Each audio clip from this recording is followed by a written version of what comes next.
ఈరోజు అన్నదానం చేస్తున్నాము. మన మున్రెడ్డి గారు చేతుల మీదుగా అన్నదానం చేస్తున్న తర్వాత మన అరుణోదయ చేతుల మీదుగానే అన్నదానం చేస్తున్నారు. చూడండి, మన అష్టశనేశ్వర టెంపుల్ దగ్గర అన్నదానం జరుగుతోంది.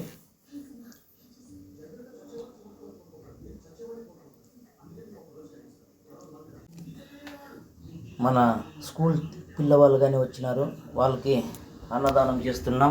అన్నం తింటున్నారు. మన శనేశ్వర దేవస్థానం ముందర ప్రసాదం తింటున్నారు. అందరూ చూసినారు కదా, ప్రతి శనివారము అన్నదానం చేస్తున్నాం. చూసినారు కదా.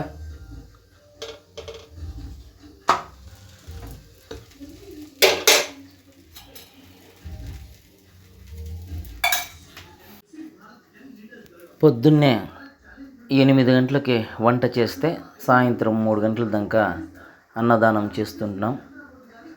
ఒక 300 మంది వస్తూ ఉన్నారన్నమాట. సద్యానికి ప్రసాదం కాలైతే చాలు, ఎందుకంటే 26 కేజీలు రైస్ వేసిండేది. ఈ ప్రసాదం కాలైతే చాలు అన్నమాట. అయిపోతూ ఉంది, ఇంకొద్దిగా ఉంది. చూసినారు కదా.